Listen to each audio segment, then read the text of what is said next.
From 1910 to 1945, Korea lost its independence and became part of the Japanese Empire.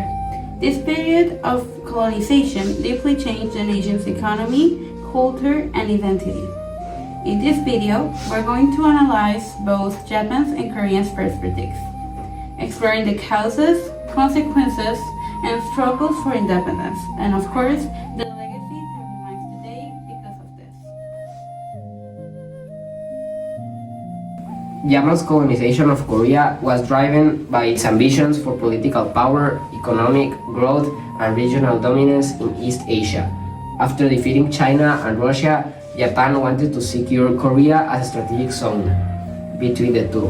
Korea's natural resources, rice, minerals, and coal helped feed Japan's growing industries. The Japanese government claimed it was modernizing Korea, but these so-called reforms mostly benefit Japan's empire.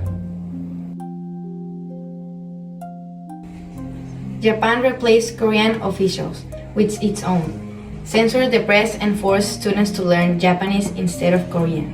Land and labor were taken for Japan's benefit, and many Koreans worked in harsh conditions or were sent abroad as forced laborers. Thousands of women were also exploited, as so-called comfort women.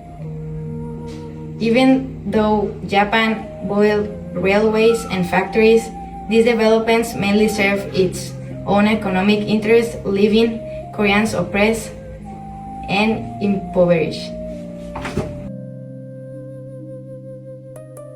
Koreans never stopped resisting. In 1919, the March 1st movement brought together thousands demanding independence, even though it was brutally repressed.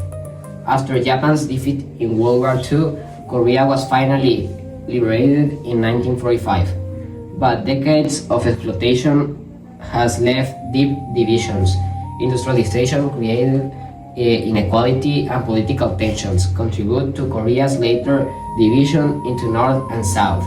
These effects of colonization still influence relations between Japan and Korea today. By the 1930s, more than 90% of the Korean factories were owned by Japanese companies. Economic exploitation was extreme. Korean farmers lost about 40% of the land and Japanese landlords. Taxes increased sharply, and rice exports to Japan caused food storage in Korea. Japan also forced Koreans to work in mines, shipyards, and military factories, especially during World War II. Many Koreans became poor because Japan took their land and forced them to work in dangerous conditions. World War II changed everything.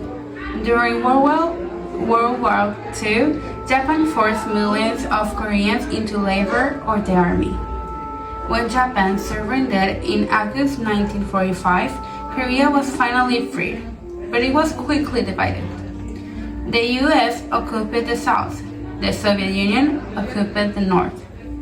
This division eventually led to the Korean War, that was from 1950 to 1953. With that, we can say, ironically, Japan's defeat in the war gave Korea its freedom, but also caused its division.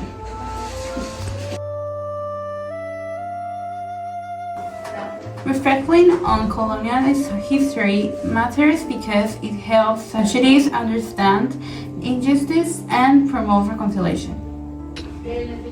Recognizing how imperialism shaped our world encouraged respect for cultural identity and human rights. For Japan and Korea, confronting this shaped past is essential to build trust, empathy, and last peace in East Asia.